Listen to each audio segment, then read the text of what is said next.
Good morning, everybody. It is 9 a.m., 27 degrees out there, and it is snowing in parts of western New York right now, but in downtown Buffalo, not so much. Although Natalie has been at the Erie Basin Marina all morning long, and just an hour ago, she said it was really coming down there. So yeah, I guess it depends on where you are. I mean, it's a typical lake effect snow band, right, Kev?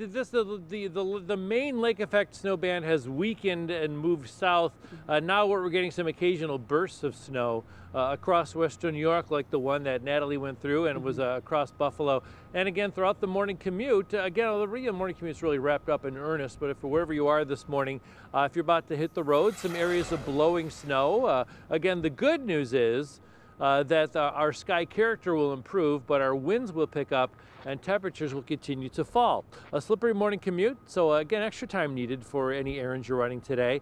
Lake effect snow bands have moved south this morning as projected.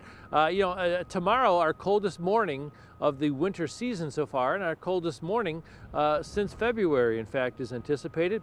No significant snows the next few days, an inch or so of snow on Saturday, pretty quiet Sunday. But again, it's not unusual to be in the 20s in December. The fact that we are so below average for such an extended period of time, that is unusual. December is not our coldest month around here. It's usually January and February statistically. Here are the current temperatures in Buffalo, and temperatures will continue to fall. Your app may say a high of 30 today, but lies! That was our temperature like at midnight, okay? Our daytime temperatures will actually be through the 20s today, and then temperatures will fall even additionally through the teens tonight. If we hit the single digits overnight, and we may in Buffalo, that'll be our first time hitting single digits in February. I'm going to go out of sequence here. I'm going to back up to the beginning of the sequence and go beyond here just so I could talk about the 7-day forecast. I'm going to backtrack one more time and see what happens. Oh, goody, okay. So your forecast today, again, Buffalo improved, snow bands in the southern tier. Temperatures fall through the 20s. There'll be a wind chill near 10 or so this afternoon. And then again, I guess the good news is it'll be a lovely moon tonight with partly cloudy skies, and the December full moon is particularly lovely. It'll be a super moon too.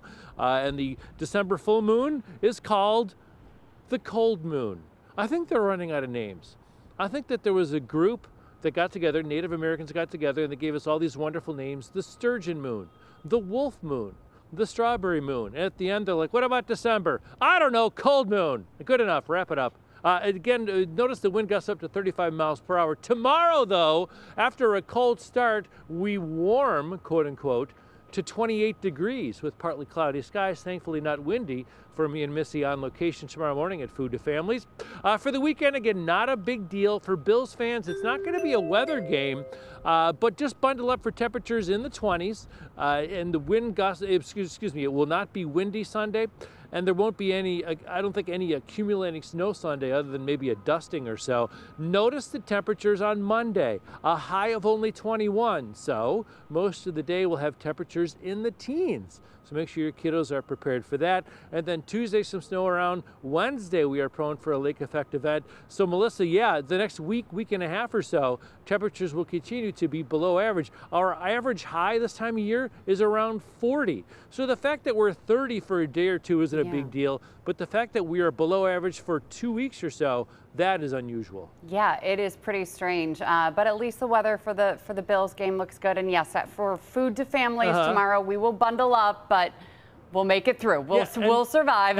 And real fast, it's not just a Buffalo thing. It is the entire northeastern quadrant of the United States. All of the Great Lakes is cold. When the Bills fans are shivering with temperatures in the 20s, when we get home and watch the Green Bay game, temperatures will be in the teens in Wisconsin. Okay, so it could be worse. All right, Kevin, thank you. Come on down, warm up, and we will get to the news right now. Well, this morning, we are following what's happening in Capitol Hill. This is a live look right now at Washington, D.C., where the fallout continues over the boat attacks in the Caribbean back in September. Top congressional leaders are expected to be briefed today on the U.S. strikes by the Navy admiral who reportedly issued orders to fire on survivors. Now, this comes as a new report determined that Defense Secretary Pete Hegseth did share secret information on a signal chat and could have endangered American troops before an attack. NBC's Tracy Wilkins has the latest. What happened when and who saw what? Senate and House committees are expected to ask questions today that will paint a clearer picture for a timeline of that September 2nd U.S. airstrike of a boat in the Caribbean near Venezuela. The White House says suspected drug smugglers were on board. Now there is bipartisan backlash over a second strike that's believed to have killed apparent survivors of the first one. So to be clear, you support the decision to kill survivors after the initial No, I strike? support the decision to knock out the boats, and whoever is piloting those boats, most of them are gone, but whoever are piloting those boats, they're guilty of trying to kill people in our country. The Trump administration maintains the boats were suspected of smuggling drugs, although it has offered no proof. Hegseth has to be held responsible for issuing the order that led to not only the killing of these two survivors of the shipwreck against international law and possibly a war crime. There's more backlash for Hegseth as a new internal investigation finds that he may have put troops at risk when he shared information about war plans on a Signal group chat. Some Republican lawmakers see all of this as a continued attack on Trump's Secretary of Defense. I think that this is just an ongoing effort. It started with the confirmation battle. He was their number one target. They failed. Democratic Senator Mark Kelly, who sits on the Armed Services Committee and viewed the classified Signalgate report, told reporters that Hegseth's actions put pilots at risk and should have resulted in his firing. Back to that September 2nd boat strike, there are now calls for the Trump administration to release video of the second airstrike. The president says he will release whatever they have. The White House is standing by both Hegseth and Bradley, saying they were operating within their authority. In Washington, I'm Tracy Wilkins, NBC News. Tracy, thank you. 9:06 now on Daybreak. And this morning, we are focusing on college campuses and food insecurity there, where some students are feeling the impact of SNAP benefits because they're in limbo. Buffalo State student Alana Jakowitz is one of many students facing food insecurity, and she found support inside Milligan's food pantry on campus. Buff State leaders say 1 in 5 college students nationwide experience food insecurity, and many don't realize that they can possibly qualify for SNAP, the Supplemental Nutrition Assistance Program. Campus leaders say the pantry serves more than 150 students a week, and SNAP can really bridge the gap for students balancing school, work, and rising costs. I was buying cheap food, unhealthy food, because unfortunately a lot of the food that you do see in stores that is affordable does not have a lot of health in it. It doesn't have a lot of nutrition. It's a lot of processed foods. It would be a lot of microwave meals, the cheap $3.50 ones with the extra protein added into them. That's a lot of what it looked like. It was just eating food because I was hungry, but not because I was enjoying it. And food is food. That's the mindset you get into. Yeah, the need is great, not just on college campuses, but in families and around the dinner table in the city, the suburbs, and rural areas across Western New York as well. And that's why you can help put hope on the table this holiday season with our Food to Families food drive tomorrow. You can go to any one of these 6 locations that you see on your screen in order to drop off non-perishable food or in cash donations.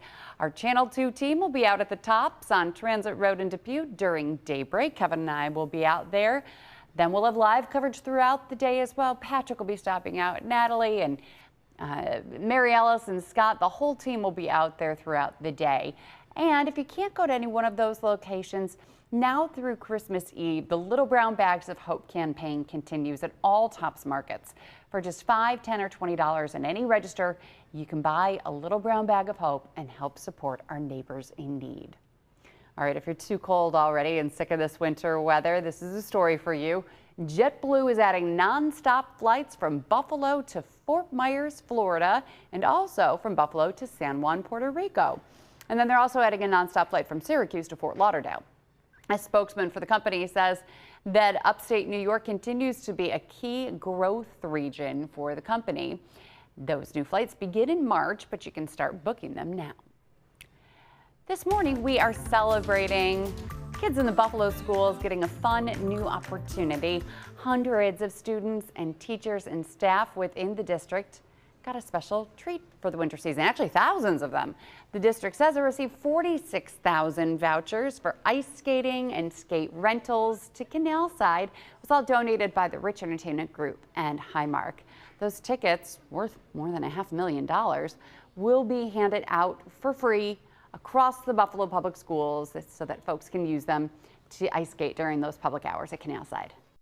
This is my first time ice skating, and I think the free tickets give a wonderful opportunity for people in Buffalo Public Schools to try something new and get other healthy ways to exercise. The rink is open from 4 to 8 today, with public ice skating going through February 22nd. And the Buffalo Nordic Ski Club hosted an open house last night at Damon University. The club has been around for more than 4 decades and says its goal is simple, just to help people enjoy winter instead of hiding from it. The group offers weekly outings, monthly events, and also welcomes members of all ages to take part in cross-country skiing. Anyone in the Buffalo, Western New York area, we have approximately 150 or 200 members in the club, all ages, and we just go different places, 2 different tours each week. We have free ski lessons. We have a trip to Vermont in February, and it's just a bunch of people that just absolutely love, enjoy the winter. And membership costs $15 a year and includes Sunday morning lessons at Delaware Park. Good base layer of snow out there for those cross-country skiers. Right now, this is a live look at downtown Buffalo and the Electric Tower. It is 9:11 and 25 degrees. Stay with us. We'll have much more coming up right after the break.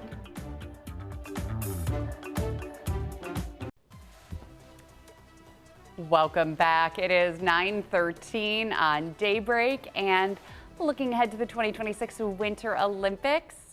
Check out the Olympic flame from the Milan Cortina Winter Games, formally getting handed to Italian organizers. This was in the all-marble stadium in Athens, where the first modern Olympics were held nearly 130 years ago.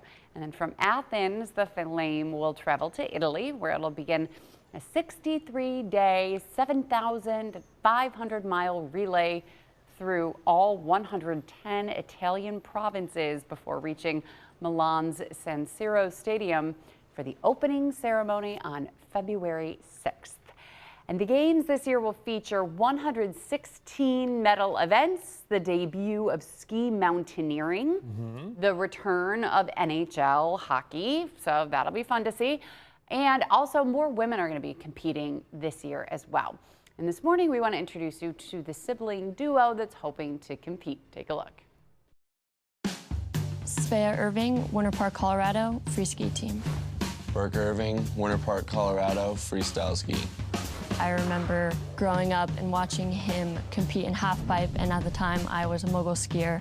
I went to one of his events and I watched him and I was like, I don't want to do moguls, I want to do this. That was the day that my parents transferred me to the park program, and that's when I started my free ski journey. Svea Irving, she's got some exceptional amplitude. It's a huge left side 9. My sister and I are 3 years apart, and as kids, we were pretty mean to each other. Burke and I were very close. Maybe not, we weren't very close when we were young. I definitely like to push her buttons a lot more than I should have. Oh, Burke getting things started with a switch cork 1080. Burke's skiing is a big inspiration to me, and having him as an older brother really, I think, made my career go as far as it has. Since her skiing is very similar to mine, I can tell her like what tricks would work for her and where to do it, and I think it's just cool to be able to work with someone that closely. My brother gives me a lot of confidence in my skiing and gives me a lot of advice, and I really trust that he knows what he's talking about. I have done like freestyle skiing, just not on purpose. Care to explain? Well, I did some moguls at Kissing Bridge accidentally. Okay. You survived. Oh, yeah. Oh, me and winter sports do not get along. I was talking to Pete with this. I tore my ACL skiing. Oh. I badly sprained my other knee skiing. I got a concussion snow tubing. Or concussed, yes. I said, you know what? I'm done. Yeah. I'm done with the winter sports. I'm just going to stay home. And I know that there are lots of people here in Western New York who enjoy it and enjoy the snowmobiling and the cross-country skiing, as we were just talking about. Not for me. Oh, yeah, and listen, I'm all for it. And I'm going to the Bills game this weekend. I'm all for. Yeah, I'm going to go. I still go sledding. I still go tubing. But yeah. I'm done with skiing. Me and gravity and winter sports just do not work. One more thing about skiing. Sure. Do you know about ski mountaineering? Do you know what it is? No.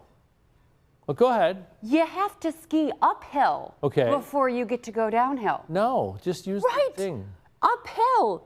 Athletes use lightweight skis with climbing skins to ascend steep slopes, then remove the skins for high-speed descents. Okay. I mean, we just talked about walking up a bunny hill They're just making or a up sledding stuff hill. That's crazy. Yeah, it was the cross-country skiing and then the shooting stuff. Yes. Who does that? I don't. I don't think it's very safe to take a gun when you are skiing. They should add firearms to other sports. Maybe like the skating competitions. or surfing. Just making them interesting.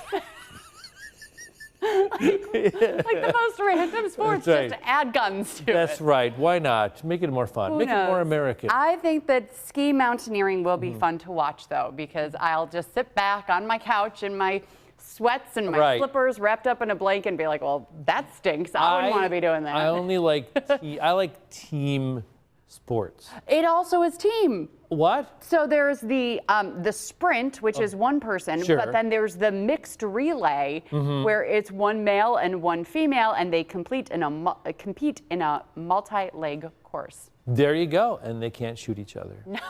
No guns allowed.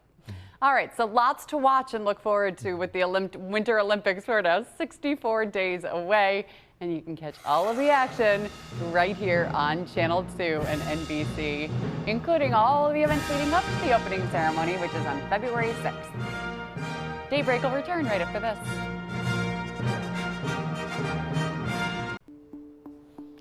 Welcome back. Not all news is bad, and not all social media is bad either. This is a really feel-good story that went viral. We want to share it with you this morning, and it's about people seeing something on social media and then doing something good for someone else.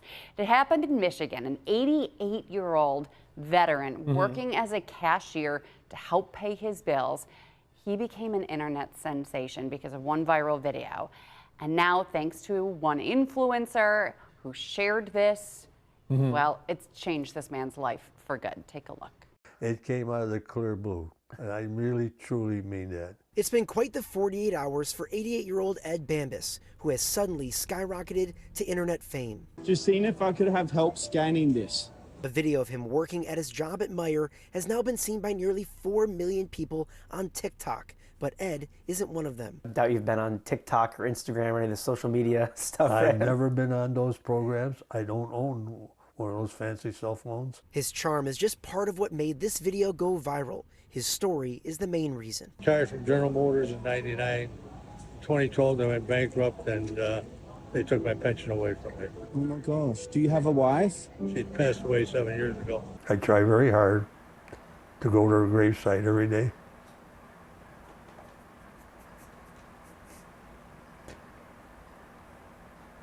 And say hi. Well, how important is that part of your day for you? It helps me get through a day. It does. With debt to pay and his pension gone, Ed went back to work after having thought he retired for good. No 88-year-old in America should have to work because they need to, and that breaks my heart. Sam Wiedenhofer is a positivity influencer on social media in Australia and heard Ed's story from a comment on one of his videos. She said, hey, I just want to let you know there's a guy called Ed, or I think she may have even said Bob, and he's around 82 years old. That's all I knew. So Sam booked a flight to Michigan and teamed up with a Metro Detroit-based influencer to find him. So we walked around Meijer for about 2 hours, and we were looking for this friendly, jolly older man, and we ran into Ed at the checkout. We knew it was him right away. The video has led to the creation of an online fundraiser, and donations are now pouring in from all over the world. The goal is to help Ed retire for good, so he can instead spend more time with those he loves. I just wanted to give him a chance to retire, or at least have some comfort. Yeah, and so then Sam posted on social, posted a link if you'd like to donate to Ed for his retirement. Donate here, and more than $1 million was raised for him. in 48 hours. That's outstanding. And I think some of it, what was so heartwarming is that Ed teared up during the interview about just being so emotional about having to work 40 hours a week as an 88-year-old man. And when Sam asked him, what do you want? What are you hoping for? He's just like, I just want to live a little. I want to live like I was hoping I would be able to live in retirement.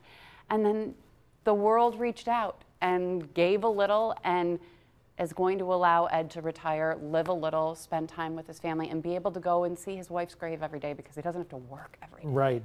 Just incredible. The power of goodness on the internet. It's still out there. I know. I love seeing And veteran that. too. Yeah, great. Yeah, really, really great. So congratulations to Ed. Hopefully he'll be able to retire and enjoy his life and live a little. Okay, the gifts keep on coming for the Buffalo Bills after that huge win against the Steelers on Sunday. Now, cornerback Christian Benford is being honored on and off the field. He's been named AFC Defensive Player of the Week. It's the first ever time that he's been named that in his career. He earned the honor after that stand-up performance against Pittsburgh on Sunday, finishing with 2 tackles, 1 for a loss, plus for an interception, and a fumble return for his first career touchdown. And the Bills say that he is only the 3rd Bills player ever and the first since 2010 to have all of those stats in just one game. And then he was also named the NFL Players Association Community MVP. He hosted a big Thanksgiving celebration at Community Missions of Niagara Frontier, the first time he ever did that. So, see, really, this was a big week for him. Yeah, I'll say. Yeah, let's do it again, right? On the injury front, a lot of key players that we are keeping a close eye on. McDermott says that Terrell Bernard is dealing with an elbow injury. Then there's Joey Bosa. What happened to Bosa? Was he hurt during the game? Yeah, I think so. He had a big game. No, he didn't. He didn't finish it though. Oh, okay. And then there's Josh Palmer. He's also injured. Did not participate in yesterday's practice. But these 3 were limited at practice: Dawkins, Brown, and Kincaid. Deion Dawkins, Spencer Brown, Dalton Kincaid. They were limited yesterday. So hopefully, crossing our fingers, they will be back and playing because we need that them. huge play, that Bosa play with the fumble return. Yes. I missed it live. What were you doing? I was putting my daughter in the tub. And it was, Come on, it was Sienna. 7-3, but it was lucky. So when she went into the tub, it was 7-3 Steelers. Yeah. When she got out, it was 23-7 Bills. So that's our new routine. I'm sorry, Sienna, you got to go in the tub. Every Bills game. No more. Well, yeah, I guess halftime. Halftime. So it was like, all right, let's go in the tub. Let's go in the tub. And I heard the announcers going nuts. I'm like, what the? Yes! Sit tight. Don't do anything. Yes! Out of the tub. Honey, watch this. Watch. Look what happened. Rewind. That was awesome. Yes. Yes. That changed the game. I was listening on the radio. No, The calls were great on the radio, Yep. but it was just like envisioning it. I'm like, what? How you feeling about this week? I'm nervous. Yeah. This is Joe Burrow. He's back. I know. Yeah, Bills are 5.5-point favorites right now. And I think that if we can get some of our players back and at least not be so injured, then that might help. But I really have no idea. This Bills team, it's either you have the Miami Bills team or you have the Steelers Bills team, and who knows what we're going to get. Yeah, the Bengals, first of all, on one hand, they statistically have a poor defense. They have like the 2nd worst defense in the NFL, but they just beat Baltimore in Baltimore. Baltimore had like a 6-game winning streak. They were 1-5, and then they won 5 in a row to go 6-5. The Ravens did. And then here they are hosting Cincinnati, and they get pounded by the Bengals. And the defense looked great. And now the Bengals had a few extra days. They played on Thanksgiving, so it's like a mini bye. So the Bills play the Bengals after their mini bye, and then they play the Patriots after a bye too. So. And the Bengals have a lot to play for too. I mean, they need to win out in order to have any chance of making the playoffs also. Yeah. So they're hungry. Bills are hungry. Who's going to be hungrier? That's right. And they've had success in Buffalo, unfortunately. I was there for that, too. Okay, so if you want to hear more Bills analysis, the lead up to Sunday's game, we've got Sports Talk Live. That's a new show. Maybe you've seen it. It's right here where you're watching us now on WGRZ Plus. We stream every Thursday live at 7:30 p.m. We've got John Scott, Jonathan Acosta, Vic Carucci, everyone giving their insight and analysis and a look ahead. And so that is tonight at 7:30. If you haven't downloaded WGRZ Plus, you can download it on your TV and watch for free. And right now it is 25 degrees out there at 9:28. You and I will be out for Food to Families tomorrow. Big morning. We will be bundling up. I'm borrowing my friend's really fancy gloves that have chargers, and they're like warming gloves. Yeah, nice. I think she has a warming vest too, which I'm going to call her and ask her to borrow that too. Awesome. Because it's going to be cold. One of the coldest Food to Families that we've ever had. It's going to be cold. Food to Families, and we're also going to do mittens to Missy. Ooh. Anybody that drops off mittens for Melissa, I will buy a bag of hope on site. Oh. For any pair of mittens dropped off for the Mittens for Missy program, I will buy a bag of food. And I will match that. If they're hand knitted also, I'll do a $20 bag. There you go. There you go. Fantastic. There you go. Help us prevent hypothermia in TV anchors tomorrow morning. We hope you'll join us. It's really a great morning, our Food to Families drive. We know that Western New York is the city of good neighbors. Buffalo certainly is, and so we hope you'll be generous. Tomorrow, Kevin and I will be out there. Stop out and say hi. Bye, everybody.